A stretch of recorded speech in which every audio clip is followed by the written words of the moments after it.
جب بھی ہم دنیا کی عظیم ترین تہذیبوں اور ثقافتی عروج کی بات کرتے ہیں تو عباسی خلافت کا ذکر لازمی ہوتا ہے۔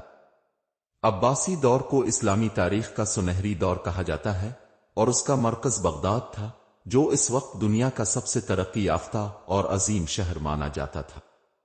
یہ وہ دور تھا جب علم، فلسفہ، سائنس، ادب اور فنون میں ایسے انقلاب آئے جن کے اثرات صدیوں تک باقی رہے۔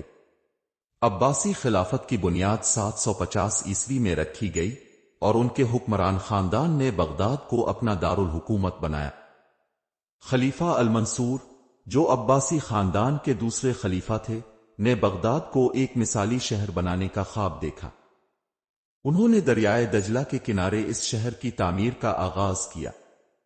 یہ شہر صرف جغرافیائی لحاظ سے اہم نہیں تھا بلکہ یہ علم و حکمت اور تجارتی سرگرمیوں کا بھی مرکز بن گیا تھا۔ خلیفہ المنصور نے 762 عیسوی میں بغداد کی بنیاد رکھی۔ یہ شہر ایک دائرے کی شکل میں تعمیر کیا گیا تھا جسے مدینہ السلام یعنی امن کا شہر کہا جاتا تھا۔ بغداد کا مرکز خلیفہ کا محل تھا جو دارالخلافہ کے نام سے جانا جاتا تھا۔ اس محل کے قریب ہی ایک عظیم مسجد بھی تعمیر کی گئی تھی۔ اس شہر کی دیواریں مضبوط تھیں جنہیں دفاعی مقاصد کے لیے بنایا گیا تھا اور ان کے اندر عظیم بازار، کتب خانے اور درس گاہیں تھیں۔ بغداد کی تعمیر کے دوران خلیفہ المنصور نے بہترین ماہرین تعمیرات، انجینئرز اور کاریگروں کو مدعو کیا۔ یہ شہر ایک ایسا مرکز بن گیا جہاں دنیا بھر سے تاجر، علماء اور سیاح جمع ہوتے تھے۔ بغداد کی شاندار گلیاں، خوبصورت باغات اور دریائے دجلہ کے کنارے کے مناظر اس کی خوبصورتی کو اور بھی بڑھا دیتے تھے۔ عباسی خلافت کے آغاز کے ساتھ ہی علم و حکمت کو بہت اہمیت دی گئی۔ بغداد میں دنیا بھر سے علماء کو مدعو کیا گیا تاکہ وہ اپنے علوم کو فروغ دے سکیں۔ یہ وہ دور تھا جب یونانی، فارسی، ہندی اور رومی علوم کو عربی زبان میں ترجمہ کیا گیا۔ یہ ترجمے بغداد کے عظیم کتب خانوں میں محفوظ کیے گئے جنہیں بیت الحکمت یعنی دانشگاہ کہا جاتا تھا۔ بیت الحکمت کو خلیفہ ہارون الرشید اور ان کے بیٹے مامون الرشید نے خاص طور پر فروغ دیا۔ یہاں فلسفہ، طب، فلکیات، ریاضی اور کیمیا جیسے علوم کو نہ صرف پڑھایا جاتا تھا بلکہ ان پر تحقیق بھی کی جاتی تھی۔ بغداد میں علم کی یہ چراغ نہ صرف اسلامی دنیا بلکہ پوری دنیا کے لیے روشنی کا ذریعہ بنے۔ بغداد نہ صرف علم کا مرکز تھا بلکہ یہ تجارت کا بھی ایک عظیم گڑھ تھا۔ اس کی مارکیٹوں میں دنیا کے مختلف حصوں سے مال لایا جاتا تھا۔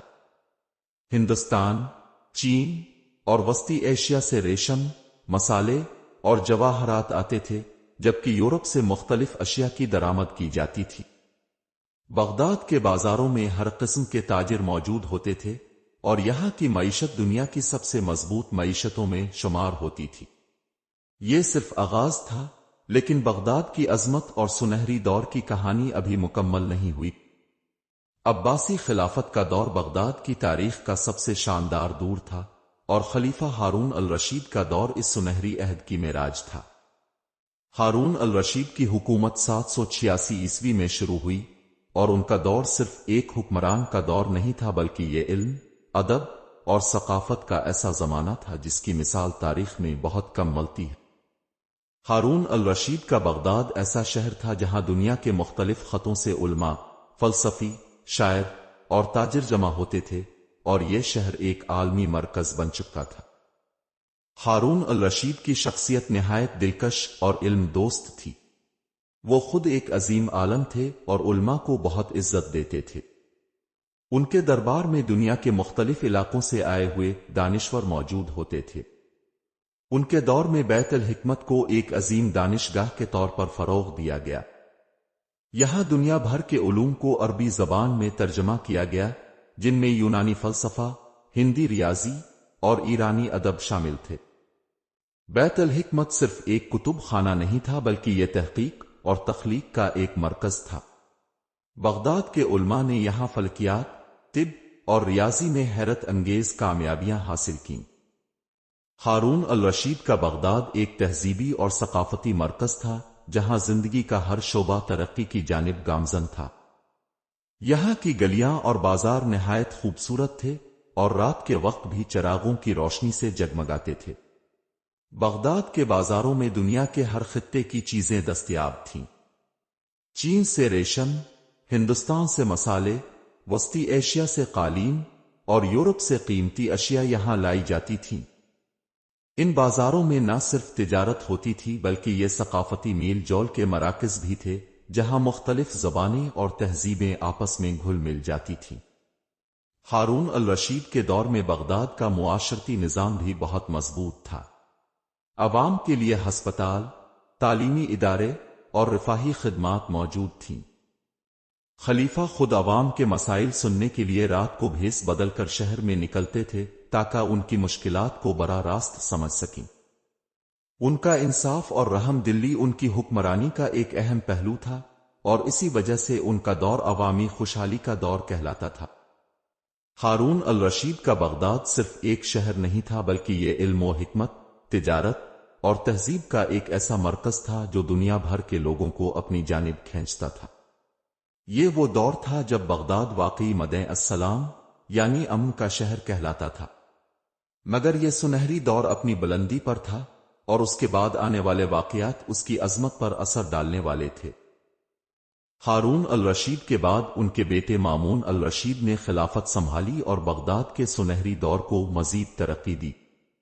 مامون الرشید علم اور تحقیق کے لیے ایک غیر معمولی لگاؤ رکھتے تھے اور ان کے دور میں بیت الحکمت کو مزید وسعت ملی۔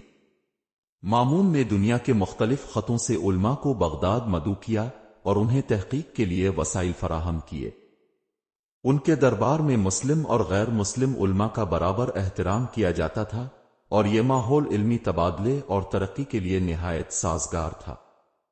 مامون الرشید کے دور میں یونانی فلسفہ اور سائنس کو عربی میں ترجمہ کرنے کا کام اپنے عروج پر پہنچا۔ بطلیموس، ارسطو اور سقراط جیسے فلسفیوں کی کتب کا عربی میں ترجمہ کیا گیا اور ان کے نظریات کو اسلامی فکر کے ساتھ مربوط کیا گیا۔ بغداد میں موجود علماء نے ان تراجم کی روشنی میں فلکیات، ریاضی اور طب کے میدان میں نئی ایجادات کیں۔ الخوارزمی، جو الجبرا کے بانی سمجھے جاتے ہیں، اسی دور میں بیت الحکمت سے وابستہ تھے۔ ان کی کتاب المقدمہ نے ریاضی کے میدان میں ایک نئی راہ کھولی جس کا اثر آج تک موجود ہے۔ بغداد کی گلیاں اور بازار مامون الرشید کے دور میں بھی ویسے ہی زندہ دل اور پرونق تھے۔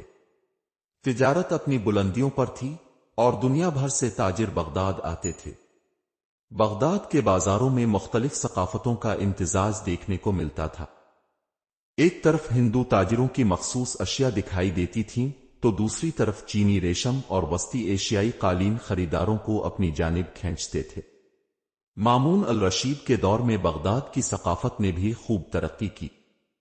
شعر و ادب کے میدان میں نئی اصناف متعارف ہوئیں اور دربار میں مشاعروں کا انعقاد معمول بن گیا۔ عربی شاعری کو فارسی ادب کے ساتھ جوڑ کر نئے رجحانات پیدا کیے گئے۔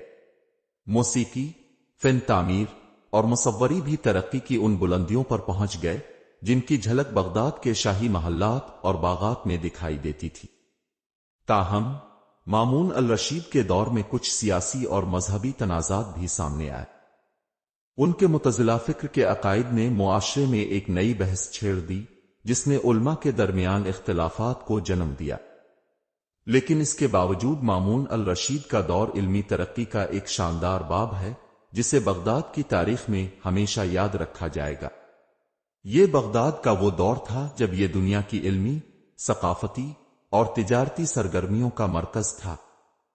لیکن اس سنہری عہد کے ساتھ کچھ چیلنجز بھی نمودار ہونے لگے تھے جو مستقبل میں بغداد کی عظمت کو متاثر کرنے والے تھے۔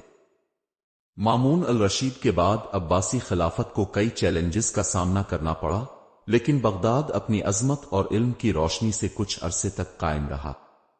مامون الرشید کے بعد آنے والے خلفاء نے بھی بغداد کی تعمیر و ترقی کے لیے کوششیں جاری رکھیں، لیکن سیاسی عدم استحکام اور اندرونی انتشار نے خلافت کو کمزور کرنا شروع کر دیا۔ اس دور میں بغداد کے علمی ادارے، خاص طور پر بیت الحکمت، ابھی بھی دنیا کے لیے علم و حکمت کا مرکز تھے۔ یہاں علماء نے فلسفہ، سائنس اور طب میں مزید پیش رفت کی۔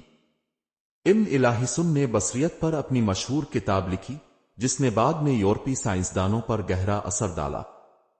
اسی طرح الرازی اور ابن سینا جیسے عظیم طبیبوں کی تحقیق بغداد میں موجود کتب خانوں میں محفوظ کی گئی، جس نے اسلامی دنیا کے ساتھ ساتھ مغربی دنیا کو بھی متاثر کیا۔ بغداد میں علم و ادب کا چراغ روشن رہا اور شعر و شاعری کا شوق لوگوں میں بڑھتا رہا۔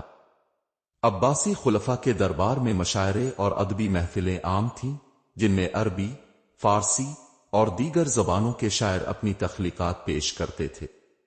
موسیقی اور فن تعمیر بھی ترقی کی راہ پر گامزن رہے۔ بغداد کے باغات، محل اور بازار اپنی خوبصورتی اور شاندار طرز تعمیر کے لیے مشہور تھے، لیکن بغداد کی اس شان و شوکت کے باوجود بیرونی خطرات بڑھ رہے تھے۔ ایک طرف عباسی خلافت کے زیر اثر علاقے بکھر رہے تھے، تو دوسری طرف منگولوں کی بڑھتی ہوئی طاقت ایک بڑا خطرہ بن رہی تھی۔ خلافت کے زیر انتظام علاقوں میں بغاوتوں اور مقامی حکمرانوں کی علیحدگی نے خلافت کو مزید کمزور کر دیا۔ عباسی خلافت کے آخری سنہری دنوں میں بھی بغداد کی حیثیت ایک عظیم علمی اور تجارتی مرکز کی رہی، لیکن یہ واضح تھا کہ اندرونی کمزوریوں اور بیرونی دباؤ کی وجہ سے یہ شان و شوکت ہمیشہ قائم نہیں رہ سکتی۔ یہ وہ دور تھا جب بغداد کی علمی میراث دنیا بھر میں پھیل چکی تھی، لیکن اس شہر کے لیے آنے والے دنوں میں مشکلات بڑھنے والی تھیں۔ عباسی خلافت کے آخری سنہری دن گزر رہے تھے اور بغداد اپنی شان و شوکت کے ساتھ دنیا کا ایک عظیم مرکز تھا۔ علم و ادب، تجارت اور ثقافت کے لحاظ سے یہ شہر ابھی بھی پوری دنیا کو اپنی طرف متوجہ کر رہا تھا، لیکن اس عظمت کے پیچھے ایک خوفناک طوفان آ رہا تھا جس نے اس روشنی کے مرکز کو ہمیشہ کے لیے بدل کر رکھ دینا تھا۔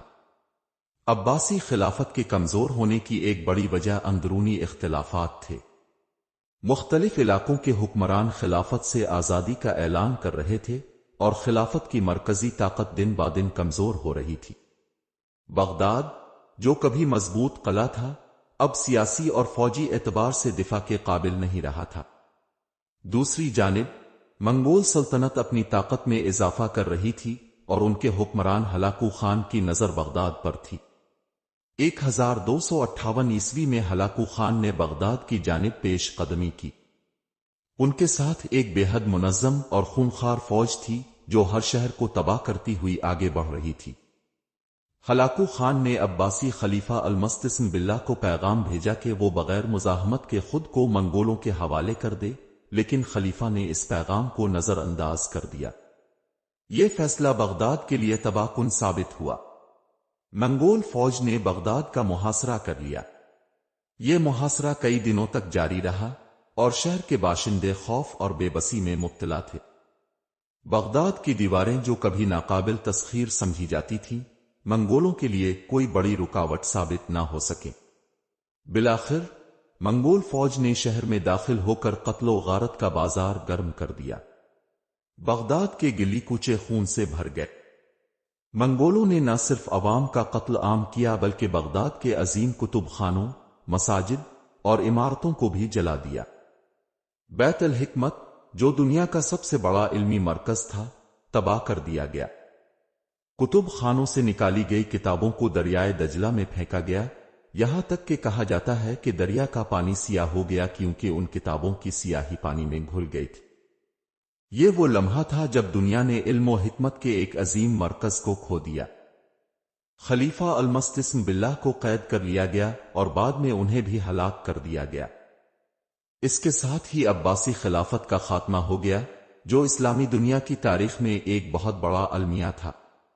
بغداد، جو کبھی مدینہ السلام یعنی امن کا شہر کہلاتا تھا، ملبے کا ڈھیر بن چکا تھا۔ لیکن اس المناک داستان کے باوجود بغداد کی علمی میراث ختم نہیں ہوئی۔ وہ علوم اور تحقیق جو اس شہر میں فروغ پائے تھے، دنیا کے دیگر حصوں میں منتقل ہو گئے۔ اندلس، مصر اور ترکی جیسے علاقوں نے اس علمی ورثے کو زندہ رکھا۔ بغداد کی کہانی ہمیں یہ سبق دیتی ہے کہ علم و حکمت کی روشنی ہمیشہ قائم رہتی ہے، چاہے تاریخ کے کسی بھی دور میں کتنا ہی بڑا طوفان کیوں نہ آ جائے۔ یہ عباسی خلافت کے عروج و زوال کی مکمل داستان ہے، جو ایک طرف انسان کی ترقی، علم اور تہذیب کی مثال ہے، اور دوسری طرف اندرونی اختلافات اور بیرونی دشمنوں کی وجہ سے ایک عظیم سلطنت کے خاتمے کی کہانی۔ اگر آپ کو یہ ویڈیو پسند آئی ہو تو براہ کرم ہمارے چینل کو سبسکرائب کریں، ویڈیو کو لائک کریں اور اپنے دوستوں کے ساتھ شیئر کریں۔ آپ کی حمایت ہمارے لیے بہت اہم ہے۔